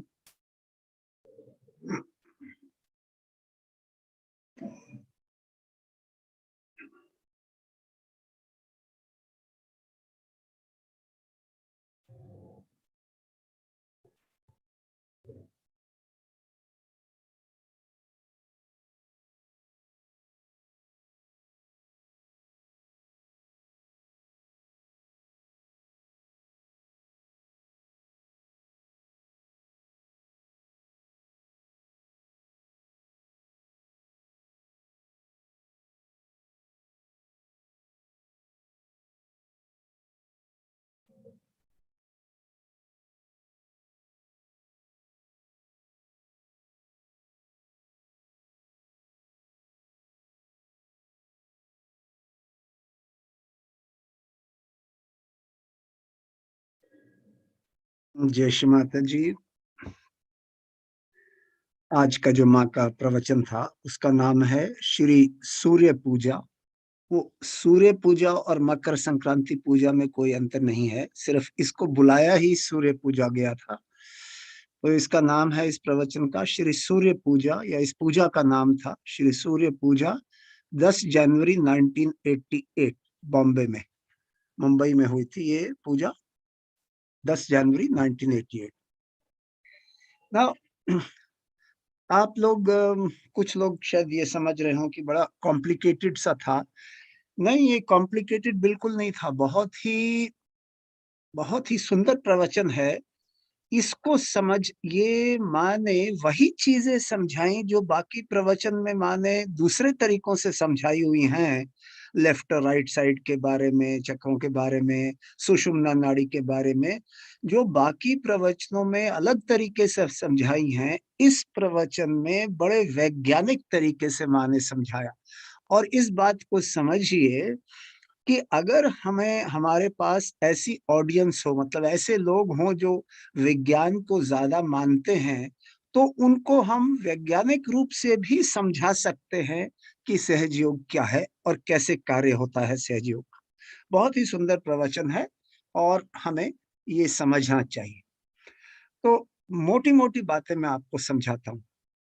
माँ ने शुरू किया, ये कहा कि जो मकर संक्रांति, मकर का मतलब है ट्रॉपिक ऑफ कैप्रिकॉर्न, और संक्रांति का मतलब मैंने समझाया कि ये अंग्रेजी में कहा कैलेमिटी, कैलेमिटी मतलब संकट।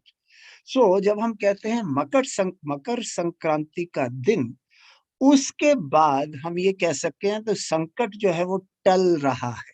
इसका मतलब जो संकट था वो टल रहा है। क्यों? क्योंकि पहले सर्दी थी और अब गर्मी आने वाली है, और जैसे जैसे गर्मी बढ़ती जाती है हमारे हृदय भी खुलते जाते हैं, और एक किस्म की इंसान में भी वो एक्टिविटी आ जाती है, मतलब वो एक्टिव हो जाता है। जो कि जब बहुत ज्यादा सर्दी होती है तो आप क्या करते हैं, एकदम घर में बैठ जाते हैं, रजाई के अंदर घुस जाते हैं। सो जैसे थोड़ी गर्मी आती है तो आप लोग एक्टिव हो जाते हैं। वो माँ ने समझाया। फिर इस दिन माँ ने कहा कि हम गुड़ देते हैं, तिल देते हैं, कुछ कुछ कुछ मीठा देते हैं। क्यों? क्योंकि इस दिन के बाद ये मतलब हम दर्शाते हैं कि अब वो दिन आने वाले हैं जो कि सुंदर होंगे, माधुर्य होंगे, जिसमें कि हमारे हृदय खुलेंगे, जिसमें कि वार्मथ ऑफ लव, इसका मतलब प्रेम जो है ज्यादा बढ़ेगा वगैरह। सो ये माँ ने चीजें समझाई। फिर माँ ने कहा कि ये जो धरती कैसे बनाई गई। पहले माँ ने कहा कि धरती को चंद्रमा की तरफ भेजा गया और बिल्कुल ठंडा कर दिया गया। अगर बिल्कुल ठंडी रह जाती धरती तो उसके ऊपर कुछ उगता ही ना, तो सिर्फ बर्फ से जमी हुई होती। फिर वो सूर्य की तरफ लाई गई और उसको गर्म किया गया। अब बहुत ज्यादा गर्मी हो जाए तो भी प्रॉब्लम होता है। सो इसलिए फिर धरती को उस जगह पर रखा गया जहां पे जीव पैदा हो सकते थे।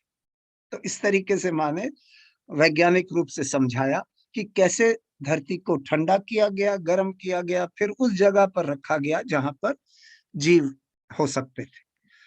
फिर माँ ने कहा कि अब पूरे विश्व में जो जगहें जहाँ पे बहुत ज्यादा ठंड होती है, वहां पर जो लोगों का स्वभाव होता है वो थोड़ा रूखा होता है। क्यों? क्योंकि वो अपने घरों में रहते हैं, दूसरों से उनका संपर्क नहीं होता ज्यादा। जैसे हम लोग एक दूसरे के साथ मिलते हैं और सबके बारे में जानते हैं, वहां पर ऐसा नहीं है। क्योंकि उनकी जो क्लाइमेट है वो ही ऐसी है कि वो उनको एक दूसरे से मिलने नहीं देती। जिससे कि वो थोड़े से रूखे हो जाते हैं। तो मैंने कहा हमें उनको समझना चाहिए, बजाय कि हम ज्यादा क्रिटिसाइज करते हैं ना, आलोचना करते हैं, बट आलोचना करने का क्या फायदा है, हमें उनको समझना चाहिए। फिर मैंने कहा, समझाया कि जो सूर्य की एनर्जी है, जो ये ऊर्जा है सूर्य में, इसी से हाँ इंसान के अंदर एक्टिविटी आती है। और ये सूर्य की एनर्जी जो है ये जरूरी है, क्योंकि जब धरती पर ये एनर्जी पड़ती है तो हम क्या होता है कि धरती के ऊपर उत्पादन जो है आपका गेहूं, चावल वगैरह, फ्रूट्स वगैरह सब निकलते हैं और आपको खाना मिलता है। सूर्य की मतलब विशेषता समझाई।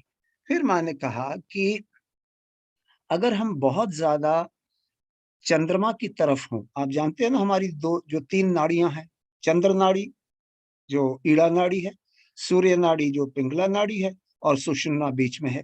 तो मैंने कहा जब हम चंद्रमा की तरफ अगर हम बहुत रहेंगे तो क्या होगा, हम लेफ्ट साइडेड होंगे, और ज्यादा अगर लेफ्ट साइडेड हो जाते हैं तो वो लोग अपने आप को बर्बाद करते हैं, और जो बहुत ज्यादा राइट साइडेड हो जाते हैं वो दूसरों को बर्बाद करते हैं।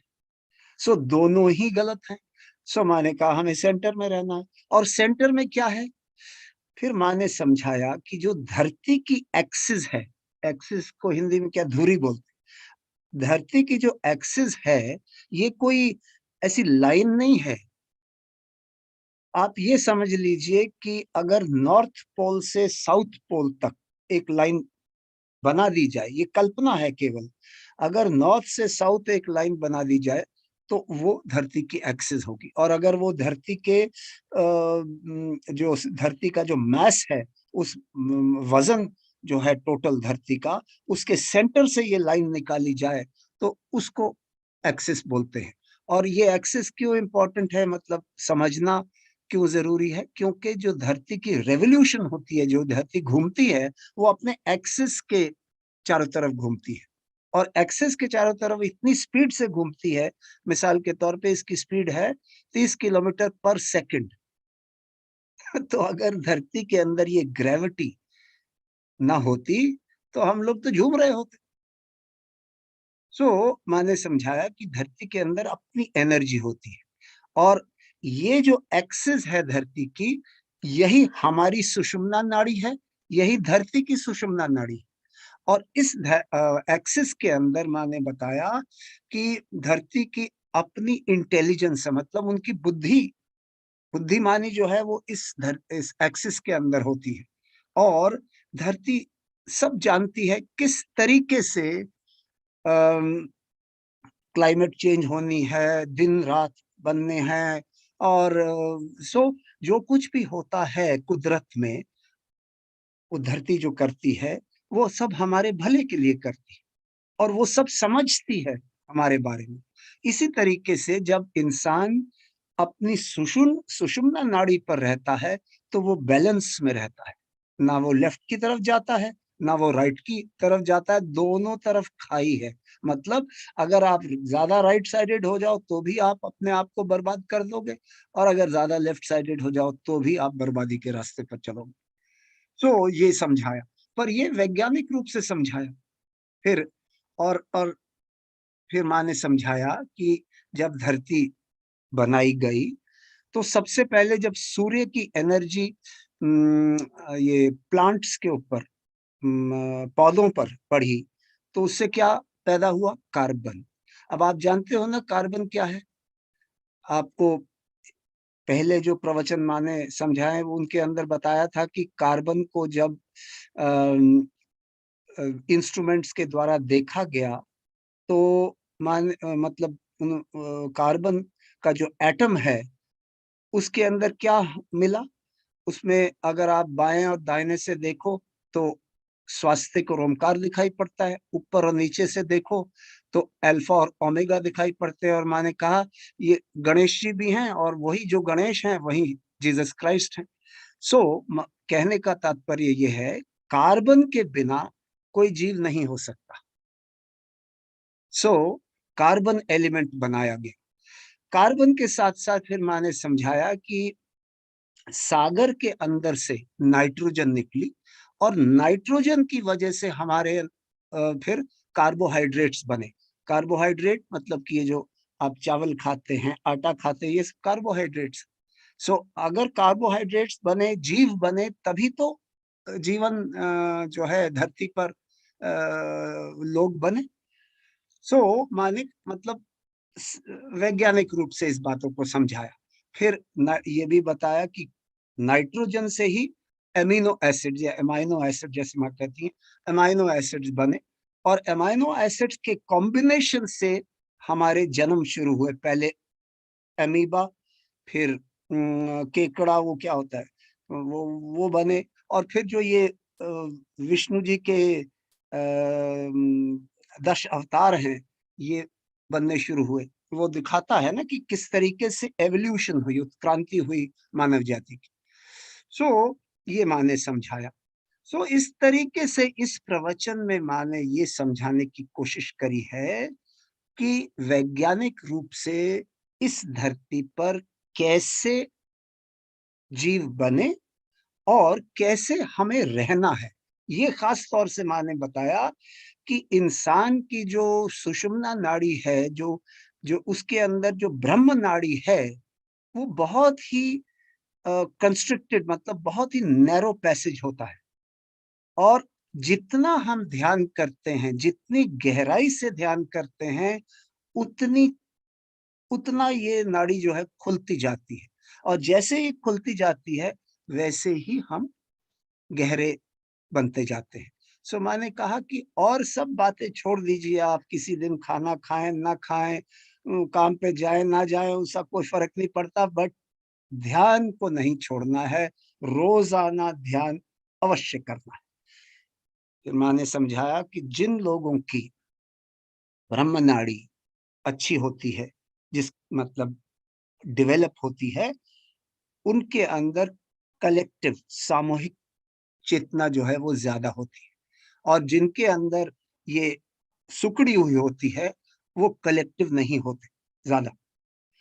और इसी तरीके से माँ ने कहा कि अ, हमें ख़ास तौर से इंडियन भारतीय पुरुषों को मैंने कहा कि हमें श्रमदान करना चाहिए, क्योंकि हम लोगों को आदत नहीं है अपने हाथों से काम करने की। पश्चिमी देश के जो लोग हैं, उनके जो पुरुष हैं, वो हाथों से काम करते हैं। पर इंडिया में हाथों से काम करना एक मतलब कि पुरुष ये समझते हैं कि ये तो हमारे या ये तो हमारे जो मतलब उनकी उनकी उनका जो ईगो है वो हर्ट हो जाती है, अगर वो अपने हाथों से कोई काम करे। वो केवल सुपरवाइज़ कर सकते हैं। और आपने देखा होगा कि ये आदत काफ़ी लोगों में है कि वो अपने आप नहीं काम करना चाहते, सिर्फ़ सुपरवाइज़ करना चाहते हैं। सब सारे पॉलिटिशियन को देखो, सब लीडर बनना चाहते हैं। कोई अपने आप काम नहीं करना चाहता। सो यही हमारी मतलब जो बेसिक कैरेक्टरिस्टिक है हमारा, वो यही है।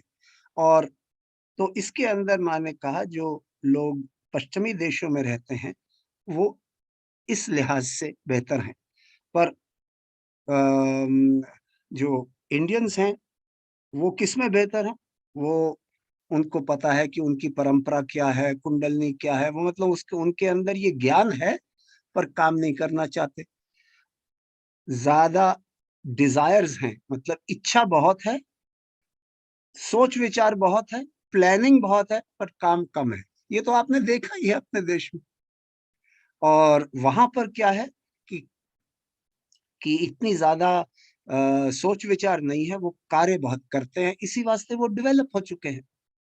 सो डेवलपमेंट, नॉन डेवलपमेंट को अगर आप समझना चाहते हैं, तो आपको इस वैज्ञानिक रूप से समझना होगा कि हम जिस देश में पैदा हुए हैं, जिस ज्योग्राफिकली जिस एरिया में पैदा हुए हैं, उस एरिया में क्या कमी है और उस कमी को कैसे हम दूर कर सकते हैं? सहज योग के द्वारा, ध्यान के द्वारा, मेडिटेशन के द्वारा।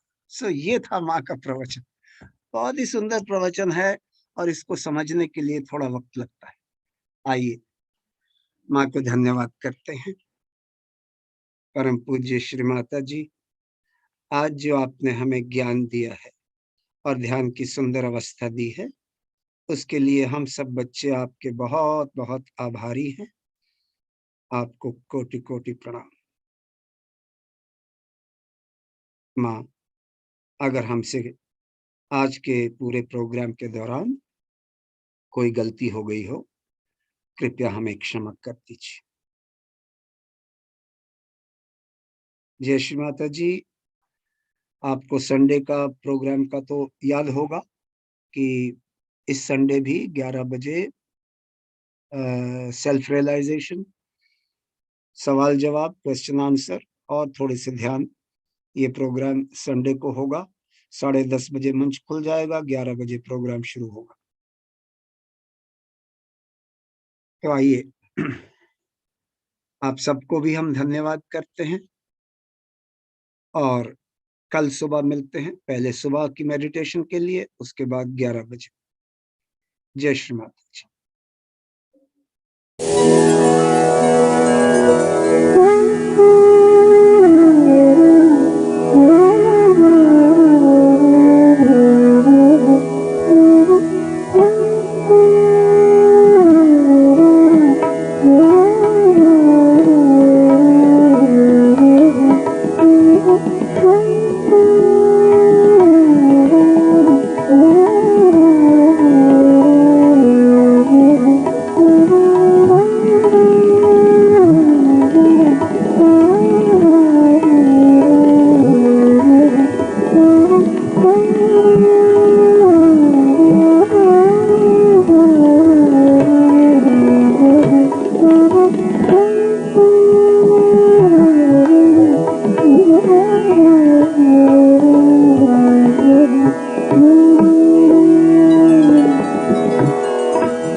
Thank you.